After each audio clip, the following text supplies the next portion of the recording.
makin cepat, kemudian disertain bunyi-bunyi misalnya grok-grok atau mengi seperti itu, atau disertai juga anaknya jadi tiba-tiba lemes. Nah, kalau ada batuk pilek dan disertai keluhan-keluhan tadi, bisa jadi dia nggak cuma batuk pilek biasa, tapi bisa ke arah pneumonia dan lain Aduh, sebagainya. Nah, kalau ada seperti itu, better ke dokter sesegera mungkin untuk mendapatkan pemeriksaan lebih lanjut.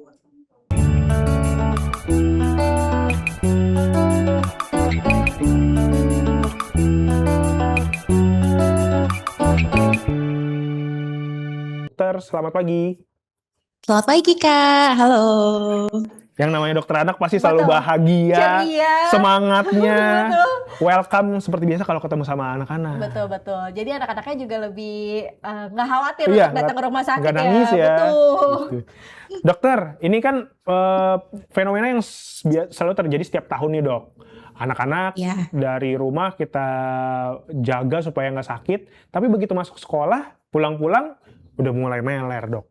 Sebenarnya fenomena ini kenapa bisa terjadi sih dok? Apa yang ngebikin anak itu bisa mudah sekali tertular dengan anak-anak lain dok? Yang mungkin bisa jadi di sekolah ada yang sakit, atau mungkin ternyata ada lingkungan atau suasana yang membuat dia jadinya mudah sakit dok.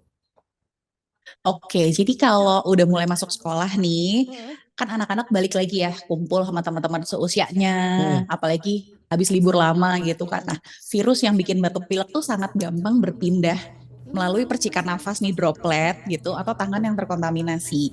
Nah, anak-anak usia sekolah tuh kan kadang-kadang sistem tubuh imunnya juga belum berkembang dengan sempurna, masih belajar gitu. Jadi kan makanya dia gampang tertular. Apalagi kalau misalnya udah lama libur gitu ya Kak, terus ketemu teman lagi kan main, peluk sana, peluk sini, lupa cuci tangan dan lain sebagainya. Jadi hal-hal itulah yang bikin mereka gampang banget kena batuk pilek pas masuk sekolah.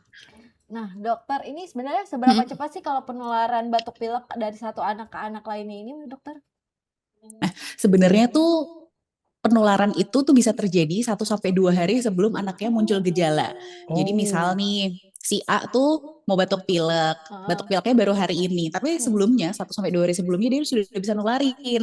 Nah kadang-kadang kan kita missnya di situ ya, kalau misalnya udah batuk pilek gitu mungkin orang tua udah aware, nggak usah masuk sekolah dulu deh gitu. Tapi waktu fase inkubasi atau fase virusnya lagi kenalan sama tubuh, dia sudah bisa nularin. Nah biasanya menularnya sangat cepat, sekitar 1 sampai 2 hari.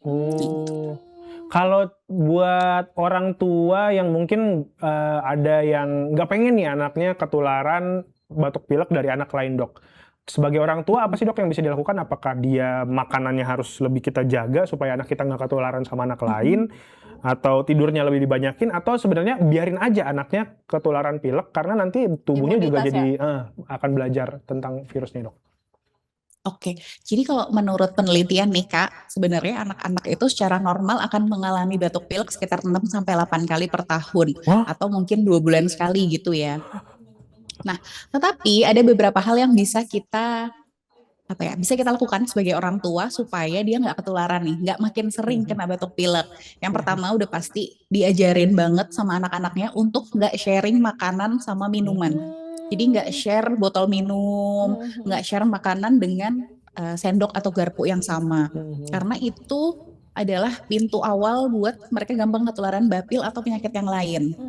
Gitu. Kemudian yang kedua adalah memastikan bahwa anak kita tuh udah terbiasa sama cuci tangan. Sebelum sekolah, diajarin dulu nih di rumah bahwa mau makan harus cuci tangan, habis main harus cuci tangan. Jadi mereka udah terbiasa nih buat cuci tangan yang benar. Karena itu cuci tangan itu bisa mengurangi banget resiko bapil pada anak-anak. Kemudian yang ketiga adalah kalau misalnya dia lagi batuk atau pilek, usahain mereka bisa tahu cara batuk yang benar. Jadi nggak yang terus langsung ke depan gitu, tapi kita tutup tangannya atau misalnya mau pakai tisu ataupun yang lain supaya nggak gampang menular. Sama yang penting juga adalah makanan bergizi dan juga imunisasi. Dengan imunisasi yang lengkap, daya tahan tubuhnya lebih baik, semoga anak kita juga nggak jadi gampang batuk pilek ataupun sakit-sakit yang lain gitu. Oke. Nah dokter, kadang ada orang tua juga nih yang berpikiran kalau memang anaknya lagi batuk pilek, tapi kondisinya udah nggak lemes, terus nggak demam, tapi masih ada batuk pilek yang bersisa di tubuhnya. Terus mereka nganggap kayaknya kalau udah batuk pileknya kayak gini, virusnya nggak nular deh. Ini sebenarnya beneran atau sebenarnya masih bahaya sih dokter? Memang kalau misalnya kondisi anak udah fit, udah enak, tinggal batuk pilek tuh, kalau ditinggal di rumah nggak masuk sekolah tuh kayak orang tua ngerasa sayang gitu ya Kak. Betul Udah betul. bayar uang sekolah mahal-mahal dia nggak Iya masuk lagi. gitu. Nah, tapi sebenarnya selama dia masih mengeluarkan batuk yang mana ada percikan droplet, itu masih bisa banget menularkan gitu. Jadi prefer mungkin untuk pakai masker, atau kalau misalnya batuknya udah sesekali gitu ya pakai masker sambil ke sekolah. Atau kalau memang batuknya masih sering, better untuk istirahat di rumah dulu sih. Kadang kan dok, kalau yang namanya batuk pilek itu bisa jadi kayak orang tua ngelihat kayaknya ini batuknya biasa aja atau pileknya biasa aja di awal-awal. Ada gak sih dok tanda-tanda yang harus diwaspadai sama orang tua ketika misalkan kayaknya ini bukan batuk pilek biasa deh ya. Misalnya batuknya jadinya berlebihan atau jadinya tiap tidur pun masih terganggu tidurnya. Ada gak sih dok tanda-tanda bahwa kayaknya ini dia ketularannya bukan batuk pilek biasa tapi mungkin ada ISPA atau lain-lainnya dok? Oke, ada beberapa tanda bahaya yang orang tua harus waspadain bahwa anaknya itu nggak cuma batuk pilek biasa. Yang pertama adanya demam tinggi. Jadi udah batuk pilek plus demamnya tinggi banget di atas 40 gitu ya, nggak turun-turun pakai penurun panas. Yang kedua adanya sesak nafas. Jadi nafasnya makin cepat, kemudian disertain bunyi-bunyi misalnya grok-grok atau mengi seperti itu, atau disertai juga anaknya jadi tiba-tiba lemes. Nah, kalau ada batuk pilek dan disertai keluhan-keluhan tadi, bisa jadi dia nggak cuma batuk pilek biasa, tapi bisa ke arah pneumonia dan lain sebagainya. Nah, kalau ada seperti itu, better ke dokter sesegera mungkin untuk mendapatkan pemeriksaan lebih lanjut. Oke. Nah dokter, sebenarnya kalau buat anak-anak itu aktivitas apa sih yang paling beresiko bisa tertular penyakit kayak batuk pilek ini dokter? Sebenarnya aktivitas yang paling beresiko ya tadi ya sharing makanan, sharing minuman. Terus misalnya kalau ada temennya yang batuk kita deketin, karena kan anak-anak juga kadang-kadang nggak tahu ya kalau ada batuk tuh nggak boleh deketin gitu. Nah, aktivitas-aktivitas seperti itulah yang kadang meningkatkan resiko mereka terjadinya batuk pilek gitu. Dok, kan dulu sempat ada, dulu sih waktu saya kecil dibilang katanya nggak boleh main kecapean, terus nggak boleh kalau hujan jangan di luar, harus masuk ke rumah. Katanya kan kalau misalkan mainnya kecapean, oh ntar jadi batuk pilek, demam, atau misalkan kalau main hujan itu juga bisa jadi bikin batuk pilek. Sebenarnya mitos-mitos kayak gini benar gak sih dok buat orang tua yang mungkin takut nantinya anaknya batuk pilek terus malah nularin ke anak yang lain, terus jadinya ntar gak enakan sama orang tua yang lain. Betul. Gitu. Sebenarnya mitos-mitos kayak gini benar apa nggak sih dok? Oke, sebetulnya ini nggak semata-mata semuanya mitos ya. Jadi kalau misalnya sering hujan-hujanan atau aktivitas berlebih, udah pasti daya tahan tubuh kita kan menurun nih. Nah, dengan daya tahan tubuh kita yang menurun, kita kena paparan virus, bakteri, kuman lain-lain, kita akan lebih gampang sakit. Makanya orang tua dulu bilangnya, jangan kecapean, ntar kecapean batuk pilek loh gitu. Nah, itu biasanya karena badan kita udah capek, daya tahan tubuh kita makin drop, kuman-kuman masuk, akhirnya muncul deh gejala. Di sisi lain misalnya teman kita nih nggak ikut hujan-hujanan, nggak ikut main capek, kepapar juga sama kuman-kuman itu, tapi dia nggak sakit karena daya tahan tubuhnya terjaga gitu. Jadi sebenarnya daya tahan tubuh itu selain berpengaruh dari makanan, dari imunisasi dan lain sebagainya, aktivitas fisik yang terlalu berlebihan juga bikin mereka agak drop gitu. Nah dokter, selain batuk pilek di hari pertama sekolah udah mulai masuk ajaran baru, ini juga ada penyakit yang kayaknya bikin orang tua khawatir juga karena nggak kelihatan tapi tahu-tahu bisa bikin parah, itu DBD. Wah. Benar juga, benar. Nah ini kalau di lingkungan sekolah sendiri penularan DBD tuh seberapa beresiko, atau sebenarnya bukan dari lingkungan sekolah biasanya seringnya muncul penyakit ini dokter? Jadi gini, DBD itu tidak semata-mata ditularkan misalnya dari rumah, dari sekolah atau dari tempat bermain, karena nyamuk tuh kan ada di mana-mana ya. Betul. Nyamuk ada di mana-mana, dan nyamuk penyebab DBD yaitu Aedes aegypti itu dia itu aktif menggigit di pagi sampai sore hari. Justru waktu kita lagi aktivitas nih, ya kan, waktu anak-anak lagi aktivitas, apalagi kalau misalnya sekolahnya di dekat lapangan atau misalnya mereka punya tanaman-tanaman gitu ya. Nah, kalau di tempat tersebut ada tempat berkembang biak nyamuk Aedes aegypti, besar kemungkinan penularan lewat sekolah itu memungkinkan banget. Gitu. Kalau misalkan pencegahan buat sekolah dok, kan kadang dulu ada kegiatan yang namanya fogging, tapi biasanya kan di lingkungan rumah, Dok. Nah, kalau misalkan sekolah Iya. itu biasanya emang dari Kementerian Kesehatan apakah memang menyarankan untuk sekolah itu dilakukan fogging juga sih, Dok? Oke, jadi perlu diketahui dulu kalau fogging itu sebenarnya hanya efektif membunuh nyamuk dewasa. Ya, dan efeknya cuma sementara nih gitu. Jadi untuk jentik-jentik nyamuknya, nyamuk yang masih kecil, umumnya dia nggak mati sama fogging gitu. Jadi fogging aja sebetulnya tidak cukup membantu untuk mencegah demam berdarah.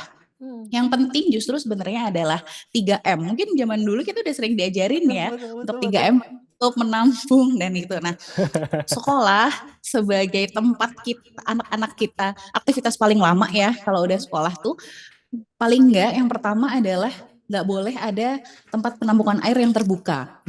Jadi kalau misalnya ada ember, ada kolam dan lain sebagainya, usahakan dia selalu tertutup karena menghindari tempat tersebut jadi sarang nyamuk gitu. Kemudian sudah habis itu juga menampung sampah-sampah dan tempat-tempat yang bisa menjadi sumber berkembang biaknya nyamuk tersebut gitu. Jadi memang sekolah juga proaktif nih, harus proaktif untuk mencegah terjadinya penularan DBD di sekolah gitu. Nah dokter, kalau buat gejala DBD sendiri ini mungkin ada orang tua yang khawatir anaknya udah mulai demam atau ada tanda-tanda yang mengarah ke DBD. Sebenarnya tanda pastinya anak ini bisa terkena DBD itu apa sih dokter? Jadi DBD itu tanda pastinya biasanya dia demam tinggi mendadak nih. Kemarin baik-baik aja, tiba-tiba hari ini demam tinggi banget, 39, 40 gitu. Anaknya tampak lemes, nggak aktif kayak biasanya. Terus kalau anaknya udah mulai gede nih, udah mulai SD gitu kan, udah mulai bisa ngomong ya Kak. Dia cerita sakit kepala atau pusing di belakang mata atau pegel-pegel mah, mintanya pijet terus. Ada juga yang mual muntah, perutnya sakit gitu. Kadang-kadang untuk kasus-kasus DBD yang mulai sedang berat tuh dia mulai muncul tanda-tanda perdarahan, misalnya mimisan, gusi berdarah, muncul bintik-bintik ya kan Kak. Dulu kan kita diajarin ya waktu kecil, ih bintik-bintik DBD kali ya gitu. Kalau ada tanda-tanda itu, orang tua better segera membawa anaknya ke dokter supaya nggak terlambat. Karena meskipun judulnya demam berdarah, kayak udah sering gitu ya didapetin, tapi demam berdarah itu masih menyumbang angka kematian pada anak-anak loh. Gitu. Aduh, ngeri ya. Iya, benar-benar. Jadi kalau misalkan penanggulangannya Dok, misalkan sekolahnya sudah melakukan fogging, tapi mungkin masih ada aja sih Dok yang kelewat gitu, atau mungkin nggak sengaja ada penampungan air karena habis hujan. Karena kan kalau nggak salah untuk nyamuk Aedes aegypti ini berkembang biaknya cepet banget kan. Dan mungkin kadang-kadang, oh ini mungkin ini kali nyamuk sawah, mungkin karena mirip. Nah kan kadang-kadang orang tua tuh nggak bisa menanggulangi yang kayak gitu tuh Dok. Supaya anak-anak ini aman dari DBD, orang tua bisa melakukan apa Dok untuk langkah preventifnya? Apakah anak-anaknya sebelum berangkat dikasih lotion dulu? Atau ada hal lain Dok yang bisa dilakukan oleh orang tua Dok? Oke, sebagai langkah preventif yang pertama benar banget, kita bisa pakai repellent atau lotion anti nyamuk ya kan. Selain itu bisa juga menggunakan baju lengan panjang, jadi menghindari paparan kulit yang bisa digigit oleh nyamuk. Kemudian yang perlu diingat juga sama orang tua bahwa sekarang tuh udah ada vaksin DBD untuk anak usia 4 tahun ke atas gitu. Jadi bisa diberikan paling tidak sebelum musim DBD ini muncul udah mulai bisa diberikan sehingga perlindungannya jadi lebih maksimal gitu. Itu ya Mas Tom ya. Kalau misalnya nih Dok, DBD kan saya sebagai salah satu anak yang juga dulu sering sekali masuk rumah sakit karena demam berdarah. Dan kadang-kadang juga jadi agak sulit nih Dok untuk ngikutin ritme di kelas Dok. Biasanya kalau misalnya anak DBD itu Dok, durasi dia untuk dari pertama kali sakit, proses penyembuhan sampai akhirnya bisa masuk kembali beraktivitas di sekolah itu butuh waktunya berapa lama sih Dok? Oke, jadi kalau DBD sendiri perjalanan penyakitnya memang sekitar 5-7 hari ya Kak. Jadi di 3 hari pertama mereka demam tinggi, terus di 3-5 hari selanjutnya dia tuh demamnya turun. Mungkin kita pernah ingat yang demam pelana kuda ya, jadi sempat naik, terus turun, naik lagi. Nah setelah mengalami fase turun, dia akan mengalami fase naik lagi di hari ke-5 sampai ke-7 dan setelah itu umumnya kalau dia nggak ada penyulit, daya tahan tubuhnya baik, semuanya baik, umumnya dia membaik dan sembuh gitu. Jadi kalau misalnya ditanya berapa lama, Kalau kita melihat perjalanan penyakitnya sekitar 7 hari ya, untuk bisa Hmm. kembali sekolah lagi mungkin sekitar 10 hari ya, 1 minggu sampai 1,5 minggu untuk kembali lagi ke sekolah gitu. Kalau selain DBD sama batuk pilek, dokter ada nggak sih penyakit yang juga lebih cepat menular ke anak-anak nih, apalagi di masa hari udah masuk sekolah kayak gini? Oke, kalau pada anak-anak biasanya itu penyakitnya paling sering ya Kak muncul setelah masuk sekolah selain batuk pilek dan demam berdarah adalah yang pertama HFMD atau hand foot mouth disease atau flu Singapura biasanya mereka sebut Ah ya. iya tuh, kadang anaknya Nah itu juga sering sariawan gitu. banget. Karena kan gejalanya nggak begitu jelas ya Kak. Sariawan kan nggak kelihatan. Terus luka kemerahan di tangan atau di telapak kaki kalau fase-fase awal biasanya nggak terlihat. Itu yang pertama sering terjadi. Kemudian seperti kayak cacar itu juga sering banget terjadi karena muncul pelenting pertamanya tuh mungkin yang di dalam badan ya, jadi nggak kelihatan Nggak baju. kelihatan. Tiba-tiba besok udah banyak, ternyata sebelumnya kan udah bisa nularin. Kira-kira gitu. Oh, jadi agak deg-degan ya. Tapi semoga ngobrolan ini jadinya Betul. ngebikin orang tua malah jadinya lebih Ada preventif ya, waspada, betul. gitu. Bukan jadi nantinya didiemin terus tiba-tiba anaknya sakit, Dan paham, malah jadi. biar paham vaksin itu penting. Betul, betul. Oh iya benar banget sih, Betul. penting vaksinasi dan imunisasi penting. Kita main mitos atau fakta, Mas Betul. Tom? Jadi kita akan kasih statement nih dok. Ini mitos atau fakta. Nanti dokter bisa bilang di akhir menjawab ini fakta atau ini mitos berdasarkan ada penjelasannya dok. Betul. Mungkin ada beberapa Oke. statement yang kita keluarkan yang mungkin tadi juga sebenarnya udah Berulang dijawab lagi ya? di pertanyaan-pertanyaan sebelumnya, tapi mungkin ada juga yang baru bergabung nonton di Zoners OK ya. Zoners yang baru bergabung Net Morning Zone, mungkin bisa dielaborasi lagi dok. Betul. Mitos atau fakta pertama, Kak Jan. Baik, aku mulai ya dokter. Mitos atau fakta, kalau lendir ingus anak berwarna hijau artinya flu-nya sudah parah.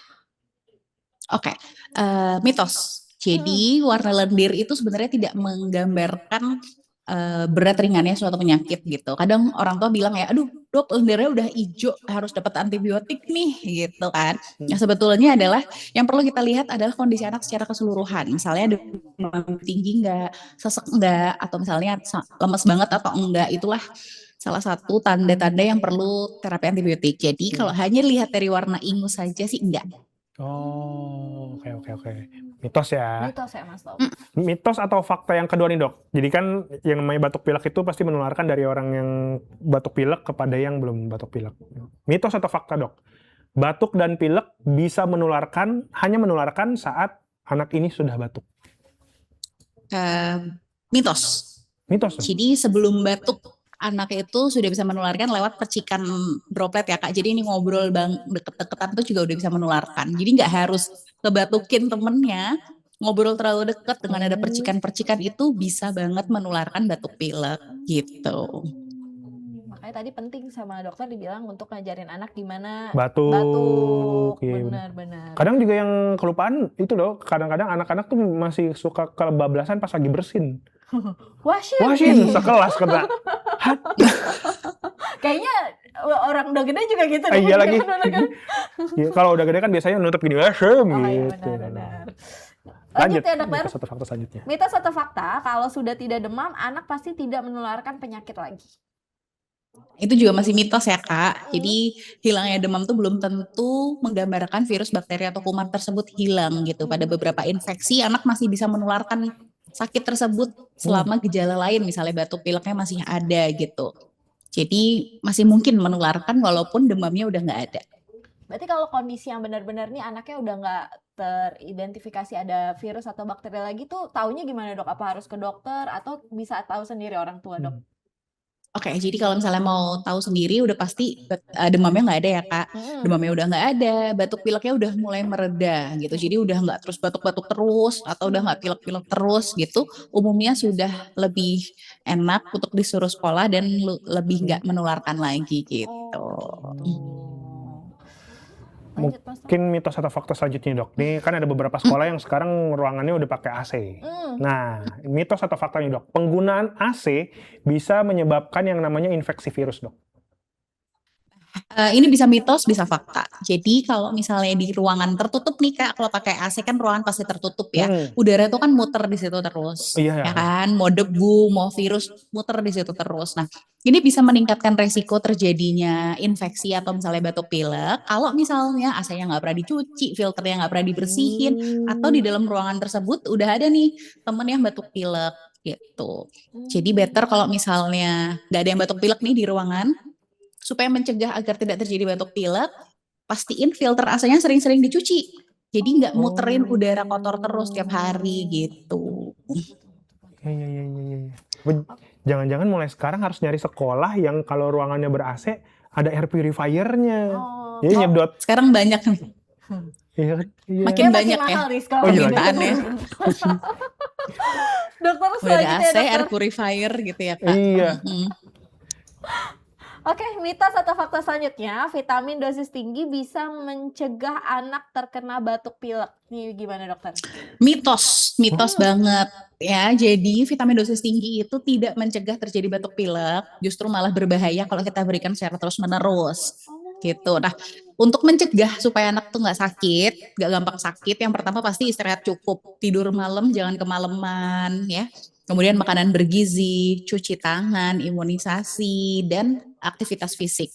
Nah, vitamin itu bisa didapatkan dari makanan bergizi yang orang tua Iya kasih sih. setiap hari. Gitu. Jadi kalau misalnya kan ada ini kalau orang tua, aduh mau badanku mulai gak enak-enak nih, kita imunisasi vitamin dulu yuk gitu. Nah, kalau buat anak-anak itu nggak saya rekomendasikan gitu ya Kak, karena kalau dosis vitamin terlalu tinggi dan dilakukan secara terus-menerus, kita khawatirnya adalah mengganggu fungsi ginjal gitu. Nah, kalau vitamin-vitamin yang biasa diminum di sebagai pendamping lainnya nih, kayak misalkan ada gami-gami vitamin juga kan sekarang dok, itu aman nggak dok? Oke, jadi kalau misalnya vitamin tersebut udah dikeluarkan sertifikasi aman oleh BPOM, umumnya aman ya Kak. Hanya saja perlu nggak sih terus-menerus, nanti tergantung kebutuhan tiap anak masing-masing. Yang paling penting justru tuh bukan vitamin setiap hari, tapi kita memberikan makanan bergizi setiap hari. Karena itu justru lebih penting dibandingkan suplementasi vitamin setiap hari. Gitu. Iya. Kita lanjut ke mitos atau fakta selanjutnya dok. Ada yang bilang ini ada satu buah yang katanya manjur. Nah ini mitos atau fakta dok. Buah pir mampu menyembuhkan batuk pilek. Oke, kalau dibilang menyembuhkan batuk pilek karena infeksi tertentu, aku akan bilang dia mitos ya. Tapi kalau meredakan gejala, bikin anak lebih nyaman, apalagi kan pir tuh yang dikukus ya Kak, biasanya yang lebih enak ya. Buat anak-anak batuk pilek tuh saya bilang fakta. Jadi memang kalau pir tuh kan banyak air ya, apalagi udah dikukus, airnya makin banyak, kondisinya lebih hangat, anak tuh akan lebih nyaman. Ya, anak akan lebih nyaman dengan kondisi tersebut, lendir akan lebih gampang keluar karena hangat, sehingga gejala-gejalanya jadi makin mudah reda. Tapi kalau menyembuhkan seperti obat sih enggak ya. Cuman perlu diketahui juga kalau misalnya batuk pileknya karena virus, umumnya mereka itu self-limiting disease, jadi mereka bisa sembuh dengan sendirinya tanpa perlu obat-obatan gitu. Jadi saling membantu nih, menghilangkan gejala nih dengan pir rebus ini, pir kukus ini gitu, dan daya tahan tubuh yang membaik akan menyembuhkan infeksi virus dengan sendirinya. Wah, informasi baru ya Mas Tab ya? Ilmu baru lagi. Ilmu baru nih dari dokter. Oke, lanjut lagi ya dokter. Mitos atau fakta, batuk akibat infeksi virus bisa bertahan hingga beberapa minggu? Fakta. Gitu. Jadi habis batuk pilek nih Kak, habis kena flu gitu misalnya, batuk pilek tuh bisa bertahan lebih lama di badan. Jadi demamnya udah hilang dulu, tapi batuk pileknya masih ketinggalan.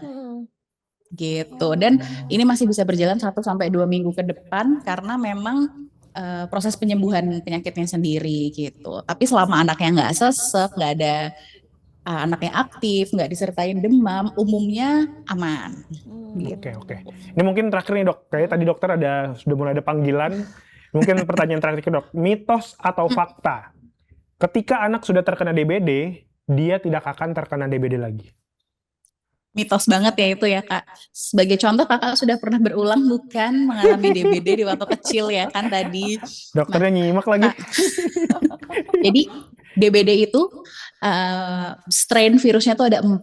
Jadi memungkinkan sekali untuk terkena DBD berulang. Siapa tahu hari ini kena yang strain 1, besok 2, 3, 4 nggak ada yang tahu. Tapi prinsipnya adalah masih memungkinkan kalau dia terjadi infeksi berulang gitu. Oke. Baik. Baik. Jadi punya banyak ilmu benar, baru ya dari dokter nih. Dan ini mungkin bisa jadi apa ya, bikin orang tua lebih waspada, Benar. lebih tahu gimana caranya menghadapi Iya. anak sekolah yang udah mulai bergulir. Satu hal yang pasti kita bukan menakut-nakuti ya, tapi ini mungkin jadi lebih aware untuk anak mendapatkan imunisasi atau vaksinasi. Betul, yang penting banget ya Betul. Mas Tom ya. Terima kasih Dokter Artika Nurmalitasari udah Sama-sama. bergabung bersama Terima kita di kasih Morning banyak, Zone pagi hari dokter. ini. Semoga ilmu yang dikasih sama dokter ini mampu membuka cakrawala pengetahuan buat semua orang yang menyaksikan. Sehat selalu dokter. Terima kasih Thank you, sudah sehat juga ya, Kak. bergabung di Morning Zone hari ini. Sehat. Dan terima kasih sudah membaktikan diri untuk memberikan kesehatan kepada anak-anak di Indonesia. Terima kasih dokter, selamat pagi, selamat pagi, kembali dokter. beraktivitas. Selamat pagi, dadah.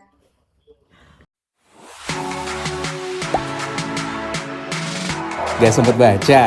Dengerin aja, klik icon text to speech di okezone.com.